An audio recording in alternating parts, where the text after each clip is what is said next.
Всем привет! Вы смотрите «Мир музыки», и меня зовут Владимир Исаев. И мы продолжаем смотреть на новый модельный ряд гитар Norman, и в этот раз рассмотрим дредноуты. В руках у меня обновленная гитара B20 в корпусе Dreadnought. Верхняя дека у нее сделана из ели, нижняя дека обечайка вишня, гриф сделан из серебряно-листного клена, а накладка и подставка выполнены из палисандра. Из новинок стоит обратить внимание на новую колковую механику. Она такая состаренная и с открытой механикой. Она выглядит очень классно и стильно. Новая форма накладочки. Ну и, конечно, отдельно хочу заметить про нулевой порожек и бридж, сделанный из пластика Tusk. Это очень классный материал, похожий по звучанию на кость, но более ровный и надежный. И, например, если здесь стоит пьезозвукосниматель, а здесь стоит пьезозвукосниматель, о чем еще попозже поговорим, звук снимается через Tusk гораздо ровнее, чем через кость. Это проверено, это классно, и для электроакустических инструментов это большой плюс.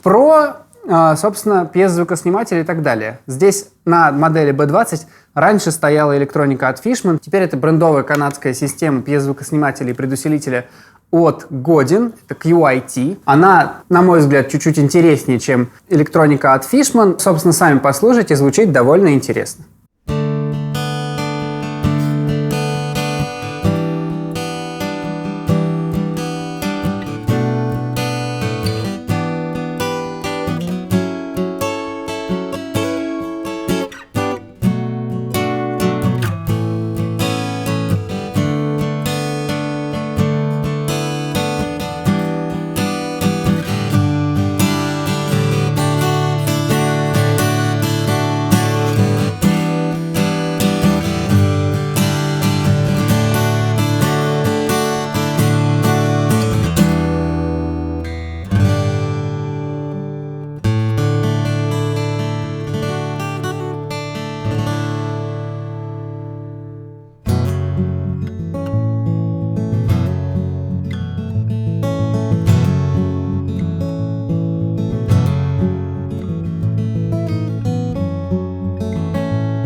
Ну что я могу сказать про этот дредноут? В руках он лежит точно так же, как и предыдущая, 20-я серия, что я, конечно, отнесу в плюс, потому что по звуку мне она понравилась еще в прошлый раз. В этот раз я убедился, дредноут звучит очень классически.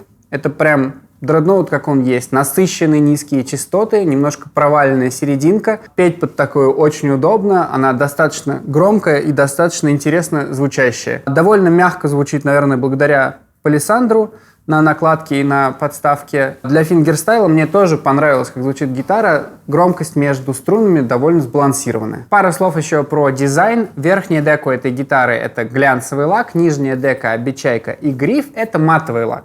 Довольно популярное решение, потому что глянцевый лак, он такой довольно красивый, особенно на светлом корпусе. Вы не увидите отпечатков пальцев на ней, зато в свете софитов на сцене такая гитара, конечно, выглядит довольно выигрышно. Ну, а нижняя дека и гриф, то, что вы как бы трогаете условно все время руками, они матовые, и, соответственно, рука легко скользит по грифу. Это очень приятное ощущение. Ну и по традиции второй на очереди у нас более дорогой, более элитный инструмент. Это дредноут из серии Studio ST40. Верхняя дека у него сделана из массива ситхинской ели, нижняя дека обечайка красное дерево, гриф тоже красное дерево, накладка сделана из ричлайта, что меня немало удивило, а бридж сделан из черного дерева, что уже, конечно, более традиционно. Почему я сказал, что меня немало удивила накладка из ричлайта? Потому что по звуку она прям совпадает с черным деревом. Такой же стреляющий оттенок появился в звуке. Также резко отвечают ноты. Такая же яркая, быстрая атака, как и от черного дерева. Однако помните, что это композитный материал. лады из него не вылезут, и он такой более долговечный. Собственно, спасибо Гибсону и Мартину, которые эту традицию ставить Richlite вместо черного дерева завели. Здесь также колки с открытой механикой. Бридж и нулевой порожек сделаны из материала Tusk. Система звукоснимателя здесь уже не годен, здесь уже стоит LRBX элемент, такой частый довольно выбор профессиональных музыкантов. Мне эта система очень нравится, она простая, всего лишь 2 ручки управления. Батарейка, правда, скрыта внутри корпуса, что многим кажется неудобным. Однако помните, что если вы захотите поменять систему LRBX на какую-либо другую или вообще выкинуть звукосниматель напрочь, тот факт, что для установки батарейки не понадобилось распиливать обечайку ни в каком месте, может вам пригодится и может вам понравится такой факт. По звуку давайте послушаем, как звучит эта гитара.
Что хочется сказать про этот дредноут? То, что это, опять же, классический дредноут, и, наверное, в этот раз даже еще более классический, еще более насыщенные низкие частоты, еще более прозрачные верха и много презенса в звуке. Это именно то, чего ждешь, когда берешь в руки дредноут. Он очень отзывчивый, очень динамичный, боем играть одно удовольствие, заполняется все помещение звуком сразу же. Он очень массивный и очень такой густой, приятный звук у этого инструмента. Ну и отдельно повторю, что приятно удивил Richlite. По звуку я его перепутал с черным деревом.